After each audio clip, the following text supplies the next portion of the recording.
Good morning and welcome to Norcal PTAC's webinar. This one is on 8A Business Development Program. It's going to be a nice overview. We're in for a good treat today. Thanks for joining, everyone. My name, as I mentioned before, is James Forrest. I am the program coordinator for Norcal PTAC, and we're excited to have Mary Jo Juarez, who's one of our procurement specialists with Norcal PTAC. Dusting off her presentation skills and coming back with some good content for us. So we're very excited. I'm going to hand things over pretty quickly to Mary Jo here, but I do want to talk about the hosts of today's webinar, Norcal PTAC. That is the Northern California Procurement Technical Assistance Center. It's a mouthful. That's why we have the acronym there. Everything related to the government loves acronyms, as you know. So we are a nonprofit program. We're actually not a government agency, although we do have government funders. We're a grant-funded nonprofit, 501c3. And we are located in Humboldt County, one of those counties on the right you see in the top of California. And this is in green is our service area. So these are where our clients live, where their businesses are located. And I'll talk a little bit about what it means to be a client for PTAC. But basically, yeah, we're an economic development program. We assist with government contracts, specifically anything to do with government contracting. And we can be a pretty big help to our clients. In 2020 alone, we helped our clients win a total of $500 million and more. We tend to under-capture awards that they receive from different government agencies. So at minimum, $500 million as a result of our work with them. So if you're confused about government contracting, here's how we can help you. We have a team of procurement specialists located across the country. They can meet with you remotely if you apply. And in order to apply, you should be located in our service area in one of these 15 counties in Northern California. You should have an established business, at least a quarter of sales, and you've got the show on the road. It's working out. You're getting some history of performance. And you're looking for contracting assistance. So you're trying to do business in a competitive contract with the government, not a grant. You're not looking for a loan or something like that. So we're looking for government contracting clients. Everything we do is totally free for our clients. You didn't pay any money to join the webinar today. You won't pay any money to be a client or any of these services. So if you do apply on our website, norcalptac.org. We'll process your application and assign you to a procurement specialist. It's a very friendly, expert group of folks who Mary Jo is one of them. You'll find out quite knowledgeable and indeed super friendly.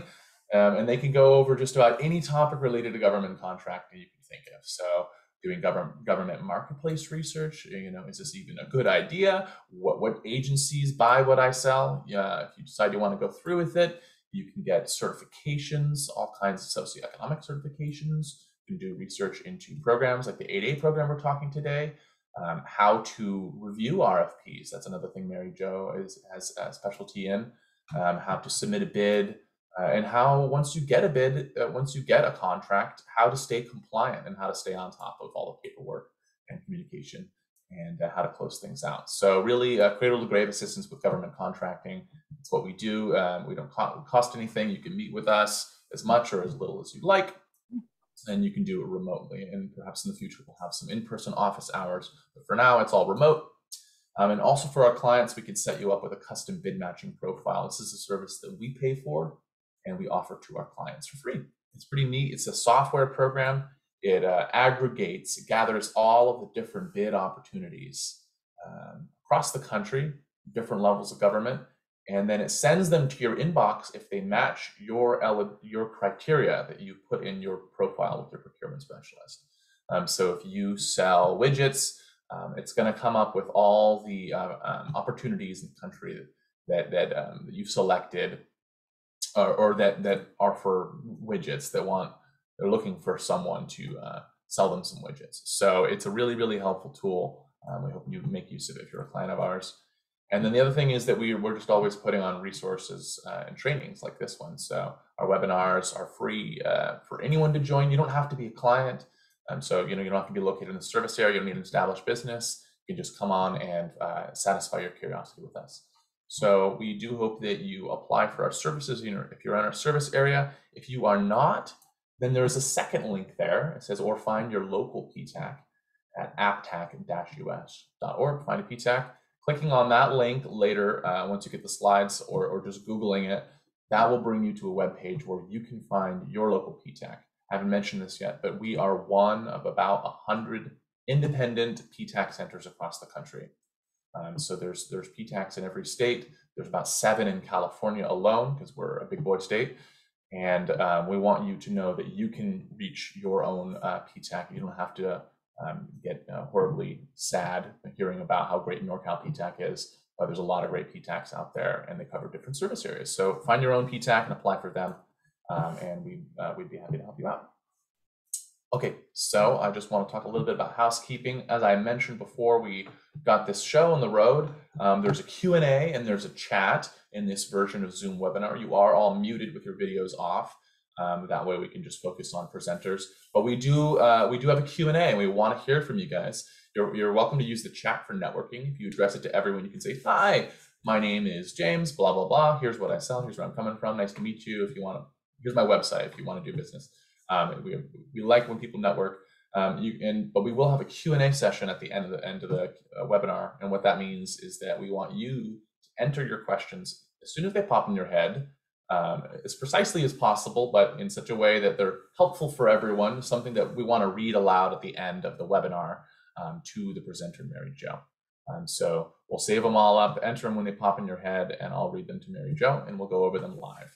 And you can have a chance to clarify them if you don't feel we hit them. And so I think we should have plenty of time for webinar Q&A.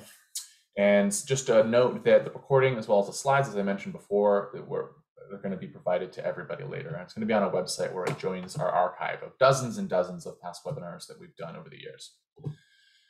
All right, I think that's my spiel. We have Mary Jo Juarez, as I've mentioned, is one of our procurement specialists, and we're really happy to have her taking over the main presentation today. So go ahead and take it away, Mary Jo. Thank you.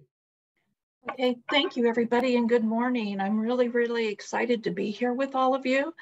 I'm just going to share a little bit of my past experience with you so you know exactly where I'm coming from in doing this presentation. I retired after working with the government for over 30 years. 2 of my passions came to life during that 30-year time period. The last 6 or 8 years that I worked with the government, I was a deputy for small business for the part of the branch of the Navy that I worked with, and that was just such a joy. The other thing I really enjoyed was I spent about 10 years working only with 8A firms for this particular branch of the Navy that I was working with.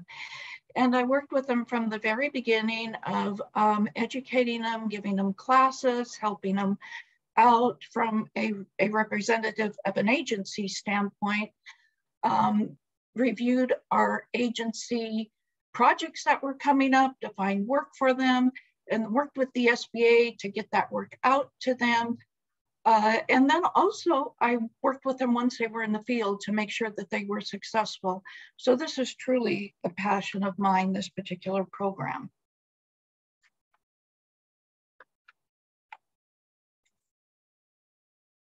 Okay, so this is our disclosure. I've provided the latest information that I have here to the best of my ability, but remember, this is the government and things can change from time to time. Okay, so what are we going to talk about today? We're going to talk about what is the 8A program, who qualifies, how do you apply, what challenges and what opportunities does a company gain by becoming an 8A contractor? And we're going to do this with a combination of definitions and requirements, because a lot of the definitions actually have the requirements within them. So we're going to be kind of weaving back and forth between these two as we go through this. One thing that's really important to me is that you're able to take something away from this class. So I always, with my classes, give either a phrase of the day or a word or something of that nature. So if you walk away with one thing, and I really hope you walk away with more than one thing, but if you only walk away with one thing today, the phrase I would like for you to remember is that success is up to you. And that's true about so many things in life, and I get that. It's true about everything with government contracting. but it's even more vital and important with this particular program. So that is going to be our phrase today, success is up to you. And as we go through the slideshow and our discussion, I'll be referring back to that. This program will make opportunities available for you, but you're going to need to work at it.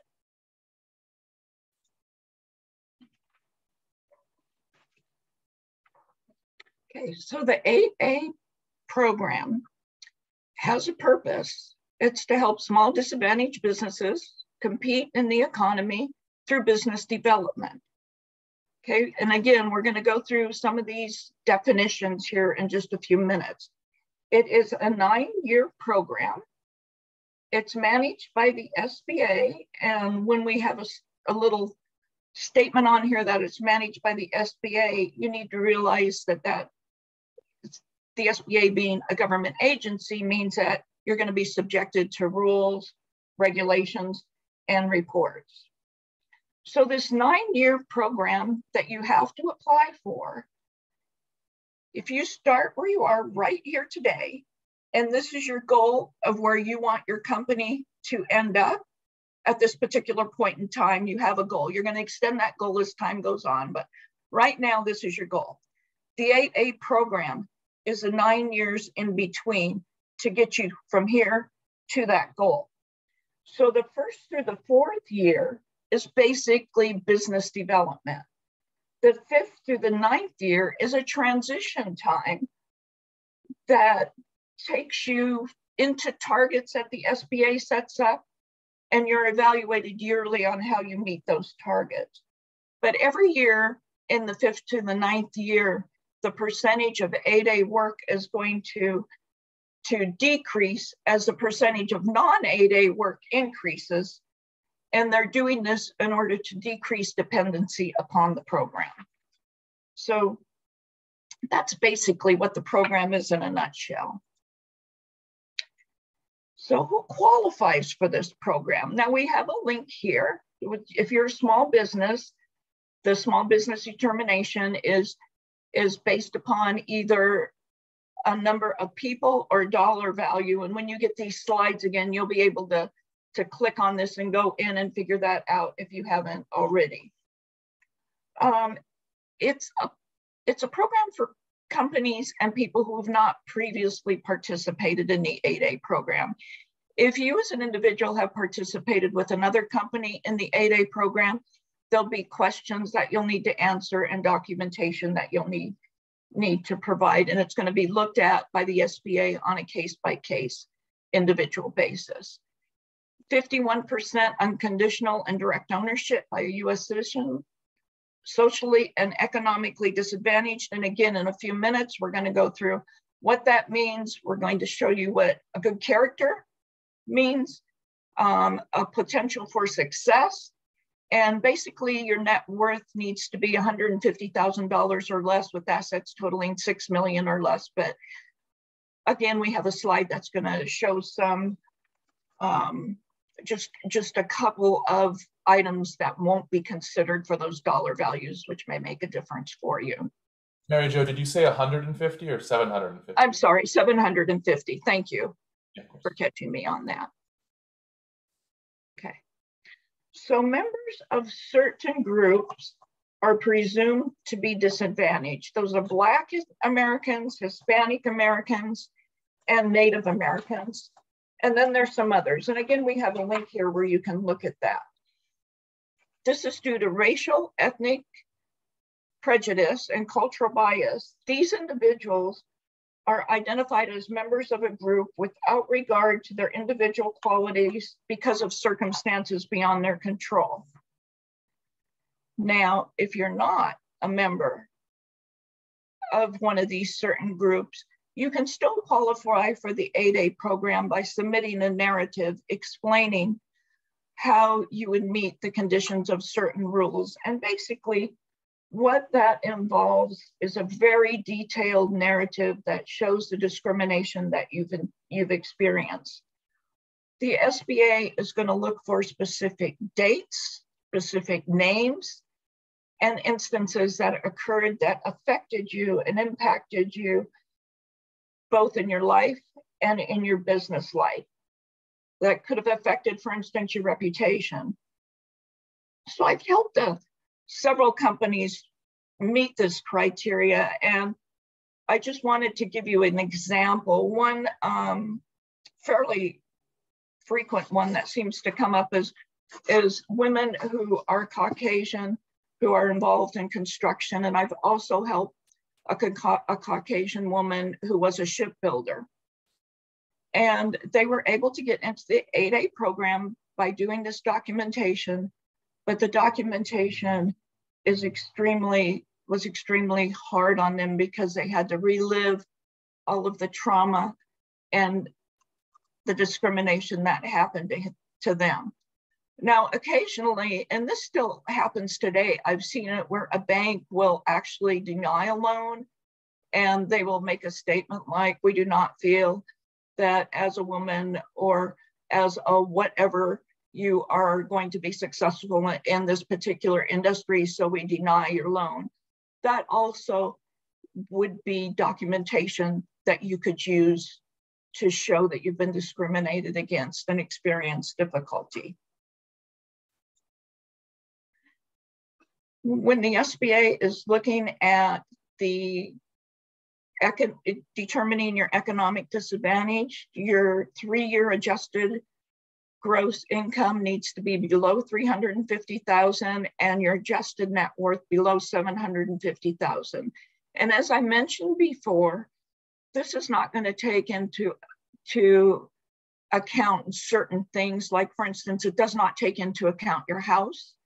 It does not take into account your retirement accounts. We could probably do a class just on this, or the SBA, as it guides you through the process, is pretty specific and will help you with this also, with these thresholds and what's included in the threshold and what is not included in the threshold. Good character. So what is good character? So under federal debts, if you are in default with either taxes or student loans or an SBA loan or anything having to do with the federal government in default, you are not going to be eligible for the 8A program until you go in with that agency and set up a payment plan and start making payments. And this is also something that the SBA will work through with you. But basically, if you have federal debts, it's okay if you're making payments on them and you have a plan in place and you're meeting whatever the agreement was between you and that agency. It's not okay if it's just sitting out there in default. Suspension, debarment, business integrity, prison, false statements, old crimes, these all contribute to good character.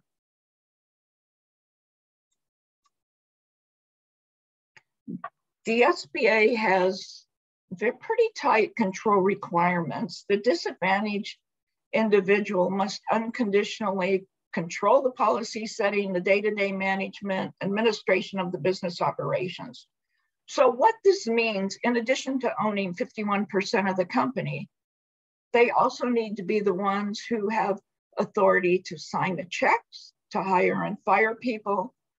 They're the ones who would normally sign the proposals that commit the company to an agreement with an agency or with a prime contractor. They also must hold the highest position for an officer in the company, and they need to work full-time in the business.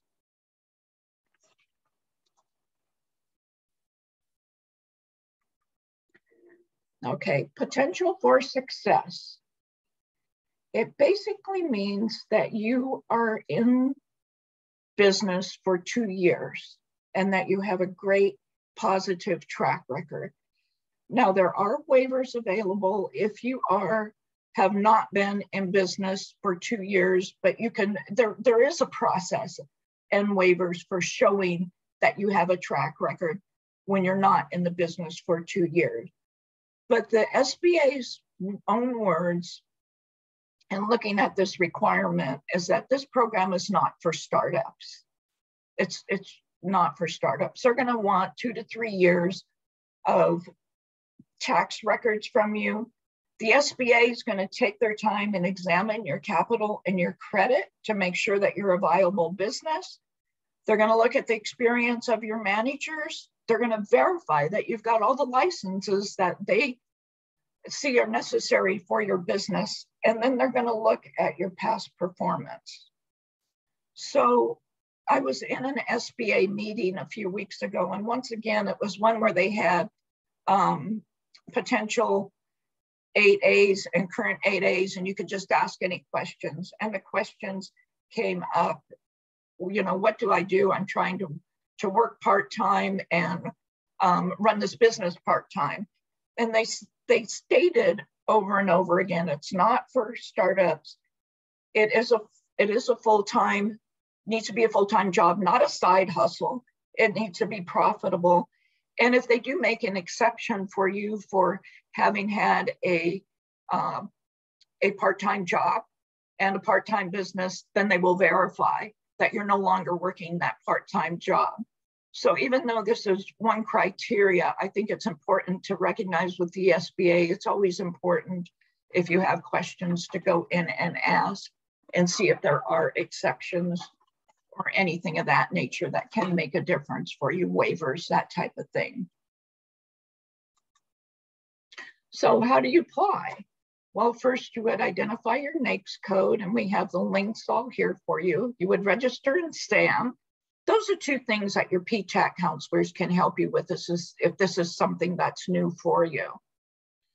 We do have the link here for you, the certifysba.gov. And okay, so the first thing that you do, it's now tax time. Let's look at this as kind of a parable. So it's now tax time.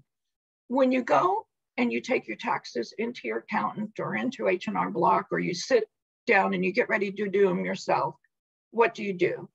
You pull all the documents together and you come to the table ready with the documents. And this is the same thing that I would advise you to do when you register in certify.sba.gov.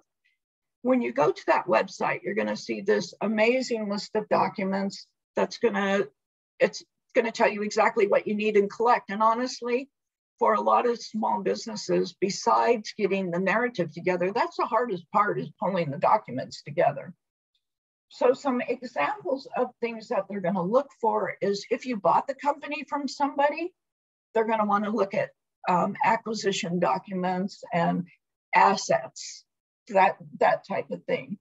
They're going to want to look at any stock, any buy-sell agreements, any shareholder agreements, the firm name, all of the owners, the percentage of owning, of who owns what percentage. It doesn't matter if you're a corporation, an LLC, a partnership, or sole proprietor. They're going to ask you for your articles of incorporation, articles of organization, partnership agreements, or any other names that you might have used as a sole proprietor. They're going to look for bylaws. They're going to look for operating agreements, stockholder or meeting minutes, all of that type of thing. They're going to look at teaming agreements, shared joint ventures in order to establish control. They're going to look at anyone else who's provided assistance to you, especially financial assistance. They're going to look at, account cards, your bank account card. Who, when you went and you sent your business account up at the bank, sign that bank account card. It's important, and everybody realizes that different people are going to be signing checks and whatnot within an organization, because it's very difficult for one person to do everything. But it's very important to have the person who is the 51% owner on that bank card as a signer. They're going to ask for the federal income tax business returns for the past 2 to 3 years for the business. They're going to look at balance sheets, profit and loss sheets, loan documents, bonding, if bonding is important. And they're going to ask for a list of any current past and past federal and non-federal work or projects or contracts that you might have had within the last 12 months. As far as your character goes, that's when they'll go in and they'll start asking you about debarment. They'll ask you about delinquent taxes, like we talked about before, any pending lawsuits, and any information about a bankruptcy that's happened, is happening, or has happened in the past. Now, for individuals, they'll ask if you own or work in another firm. They'll ask about prior 8A involvement. They're going to go and ask about your immediate family, if you have any immediate family who also has worked with an 8A firm or is working with an 8A firm. And that's because the relationships are important.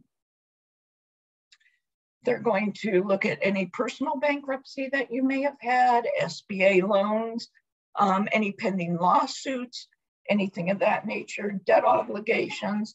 They will ask for a narrative on any criminal offenses that we had in that list earlier. They will ask for resumes, your personal income tax, evidence of citizenship, birth certificates. If you have anybody who has as little as a 10% ownership, they're going to ask for the personal documents from those individuals too.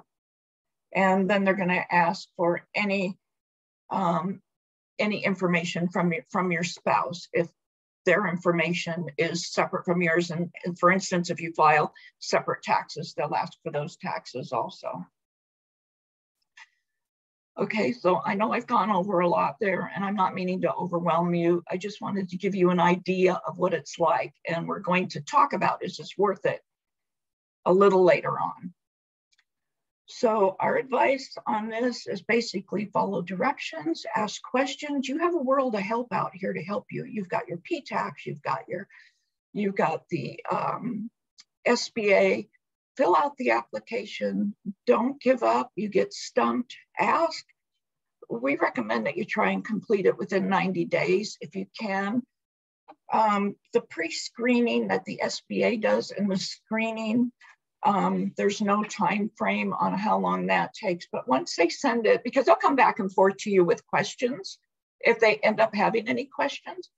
But once they send it to Washington, D.C. for processing, it takes about 90 days for the application to process. And at any time that you're doing this, if you want your PTAC to come in and review how far, what you've done so far, and answer any questions going forward, we're happy to do that for you.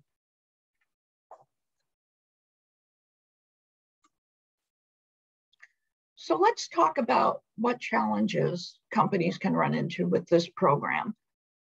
We just talked about it can be a lengthy process to pull everything together, but it's really important to remember that your time is not only involved in putting the application together. Once you get in the 8A program, there are also reports and classes that you'll need to attend. So there is time that's going to be required of you there also to make this a success. And remember, the success of this program is up to you.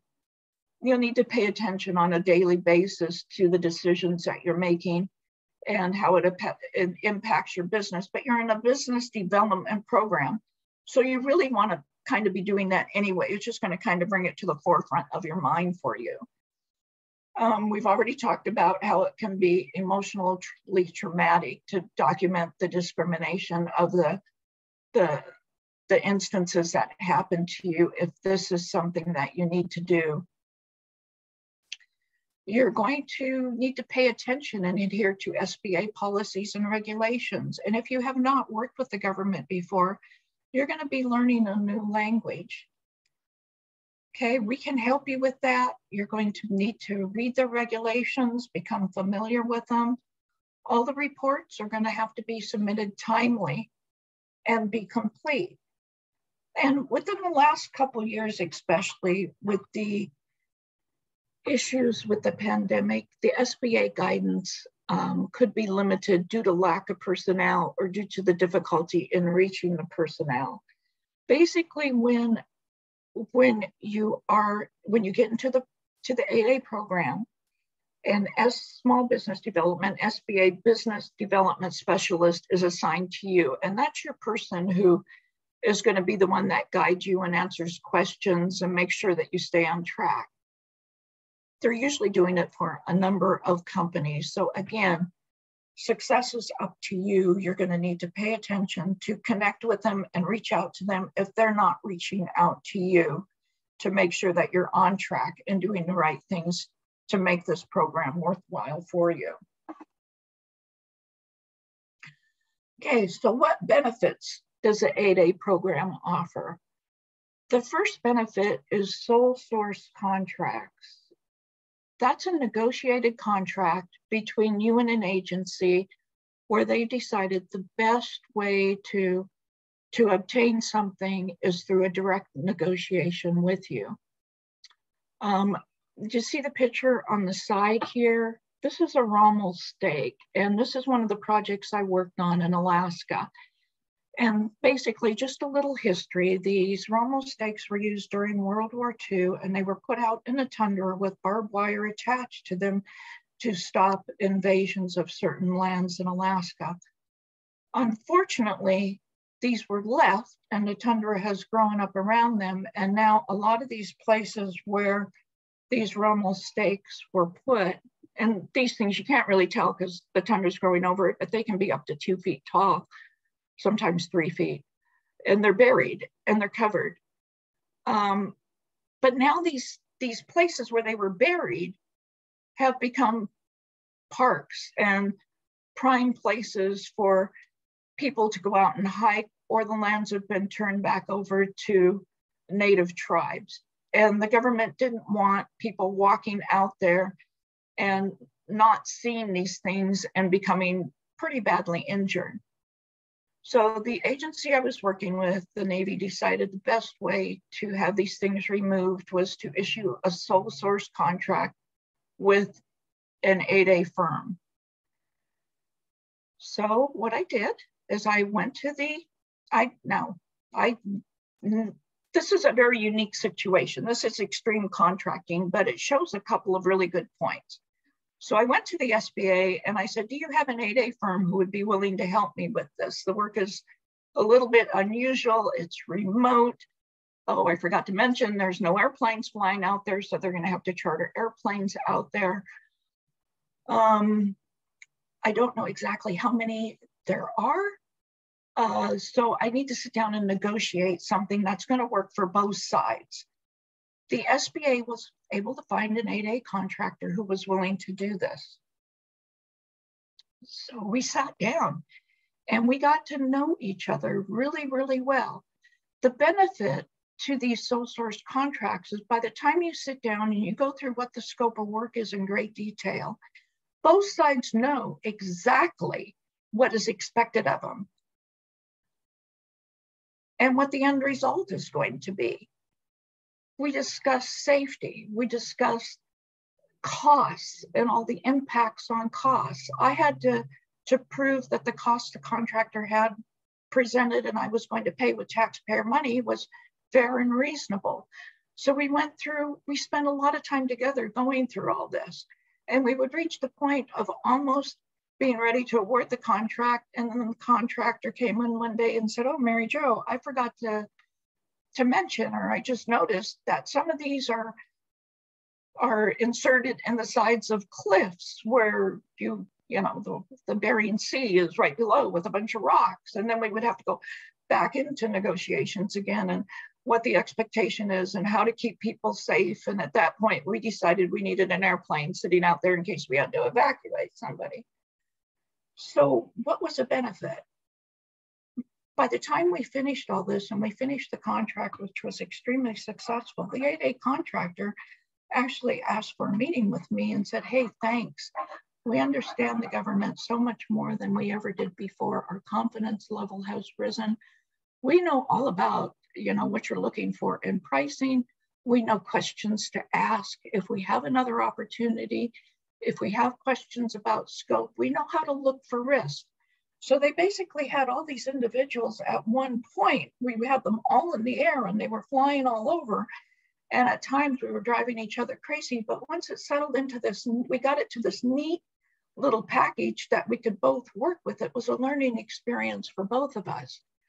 That particular 8A contractor went from that contract and eventually became a large business. And now they are working worldwide at removing UXO, or unexploded ordnance, in areas of conflict.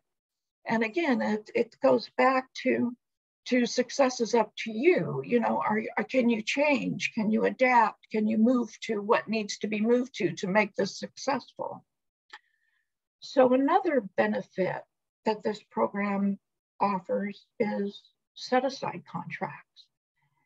And that's really important. And it's really important with any of the socioeconomic groups with the government, but especially this one.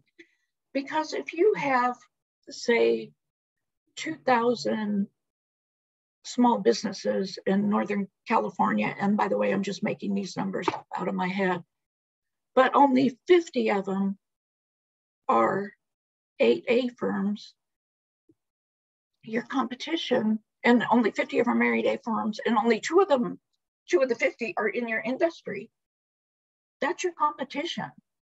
So this program will narrow down your competition for you. And there will be, there are always set-asides available for 8A firms. You have the ability for contract opportunities with large prime contractors. And I'm going to discuss this for a minute because there's good news and there's bad news about working with large prime contractors, and you need to be aware of both.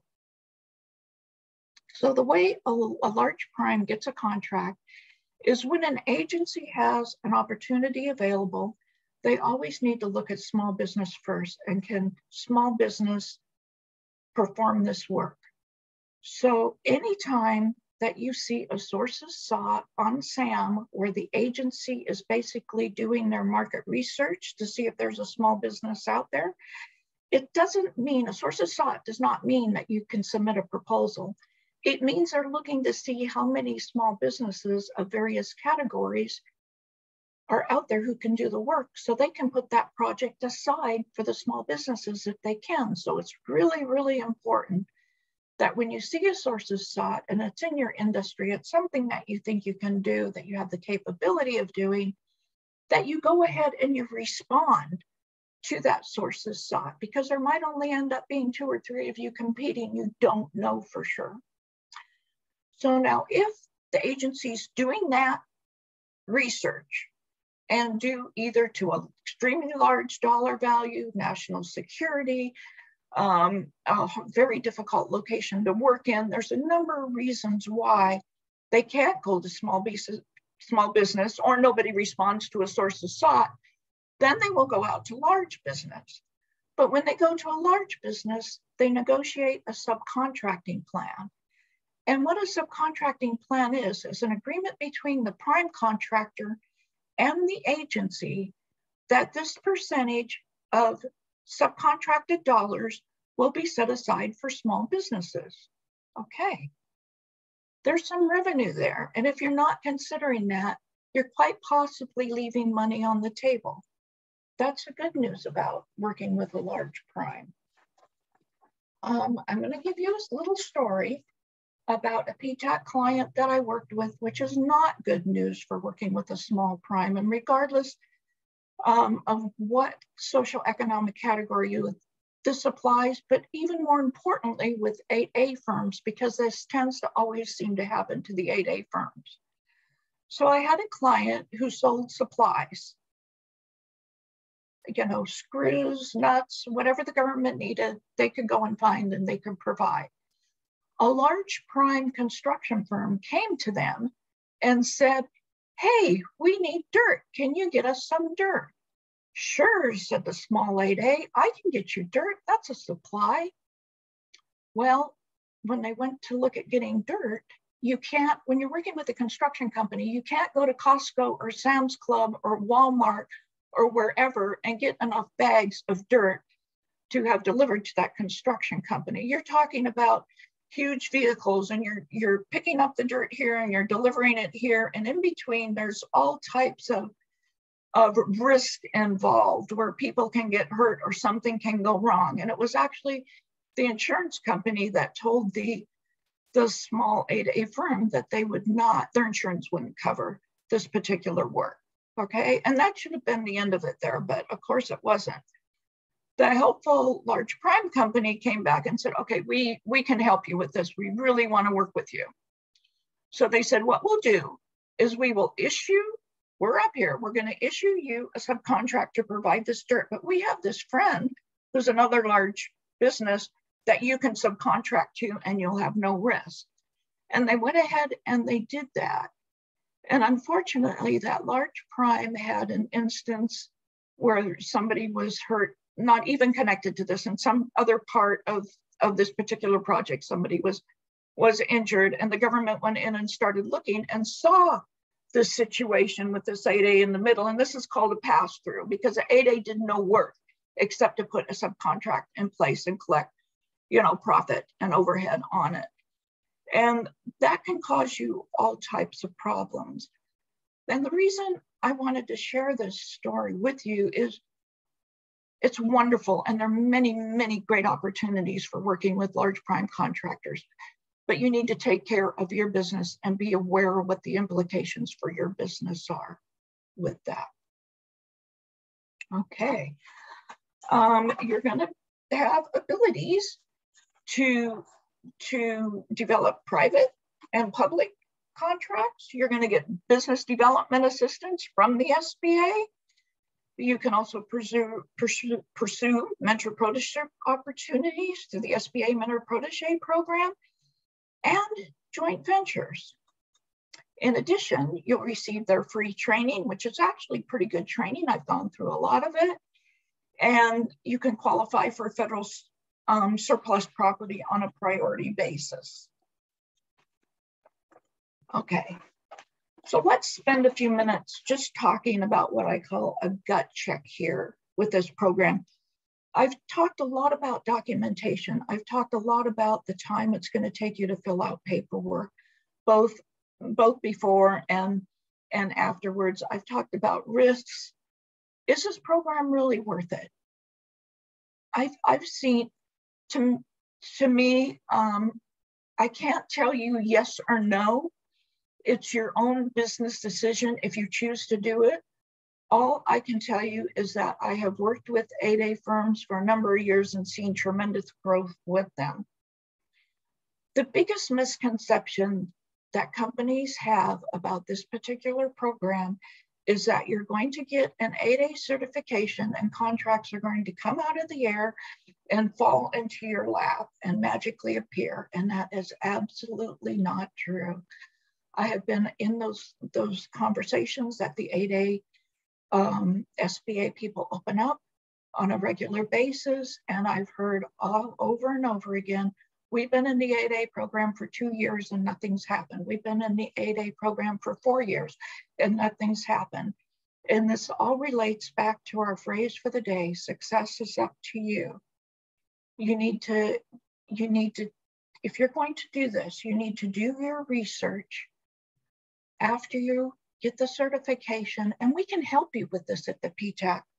We can go in and we can look at forecasts with what the agencies have predicted out that they're going to be doing for the next year. We can narrow down, for instance, 3 or however many agencies you want to take a look at that you want to work with over this 9-year period. We can do research on them. We can help you find even online where they're meeting and greeting with people. And then you would work with the SBA and you would say, hey, I've researched this information. There's this project out there, or when they do this next project, could you ask this agency if they would set this aside for 8 days? Okay, so just some thought about what you need to do to be accountable for this program. You are responsible for maintaining continued eligibility through the annual review. Okay, yes, the program is a good program as long as you approach it with intent, purpose, good people. You look at the ramifications, the expectations, the terms and conditions that you're presented with from both agencies, prime contractors, anybody that you're dealing with. And put some thought into it. So again, I'm going to take this back to our beginning, our beginning phrase, the success is up to you. And really with this program, it's even more important to me than with some others. Okay, and James, I'll turn it back over to you. Great, thank you so much, Mary Jo. I thought that was really well presented, and I appreciate your stories to bring it home about your experience as a contracting officer and with the 8A firms. So that was really great. We have plenty of time for questions. So I see one question in the Q&A tab there. Please enter them in as soon as you have them. Anything about what Mary Jo said today, questions about 8A program, please put them in the Q&A tab. In the meantime, I'm going to go over some of our upcoming events. If you liked what you heard today, we're always putting on more events. So this is just a small little sample of what we have in the pipeline. We've got how to do business with the government. We're actually starting up a monthly series of introduction. It's basically an intro to government contracting webinar. And we're doing it every month. And so we're kicking it off this April 14th at 10 a.m. on Thursday. Feel free to join for that. Then we've got a special webinar that we're putting together, contracting with California environmental agencies. And we're putting that on Earth Day. So we hope that you'll find that useful. We're getting together panels of different kinds of agencies that are related to the environment in California. So, and then if you're a veteran and you own a business, then you might want to check into our Thursday, April 28th webinar about certifications for veteran-owned businesses. And as I mentioned, all of these are free, and this is just a small sample of our program for the rest of the year. We've got all sorts of stuff coming down the pipeline. And so we do hope that you check those out. You can find them on our website, norcalptac.org/calendar, and save those dates. All right, questions. Let's see. I see some people are entering the questions in the chat. Might not be that much of a problem for this time around, but if you could enter in the Q&A, that'd be easier to follow for us. And so we have a couple questions from Dave Ellis here. So let's dive in. Thanks, Dave, for staying engaged. Dave is asking, we have an MBE certification. Does that lessen the amount of paperwork for 8A? No. The good news, Dave, you're going to go through the same process, but the good news is if you've done the MBE, some of the documentation that they require is probably going to be very similar, because you can only have so many balance sheets and this and that type of thing. So if you've kept that all in an electronic folder, it's going to lessen some of the work that you need to do. Okay. Second question from Dave. If our company has two owners and they have equal ownership, does that mean both would need to provide the full list of required 8A documents in order to be approved? Dave, with this particular program, and if you want to talk with us afterwards, that might be really good. But with this particular program, one of the owners is going to have to be at 51%. And as long as the other owner is at any percentage above 10%, they're going to have to provide the documentation. Any ownership level over 10%? Okay. Yes. Okay, that's a nice, clear answer there. Thank you. All right.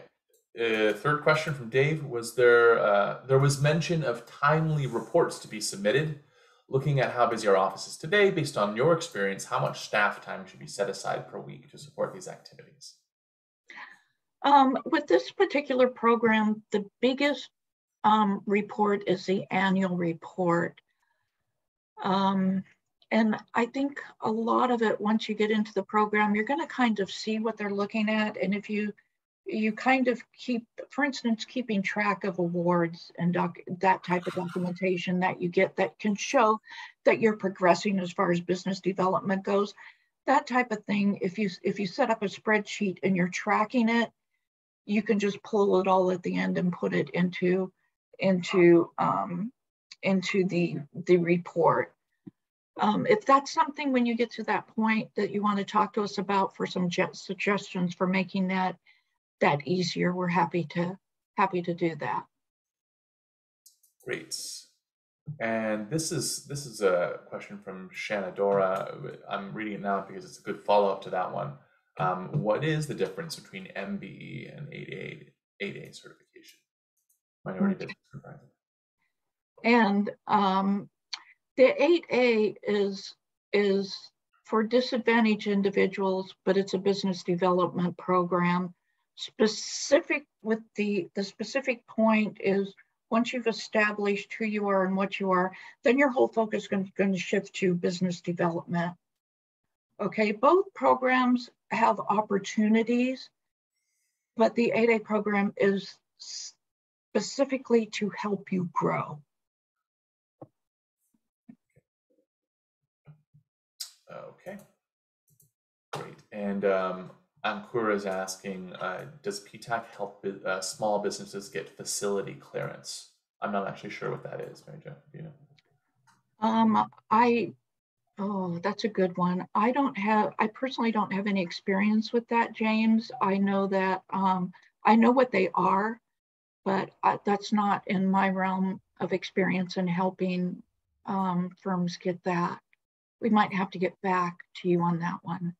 Okay, yeah, that might fall in a gray area. We're not exactly sure. Not something we've run across before. Sorry about that. Something I've heard in my years of PTAC work. So.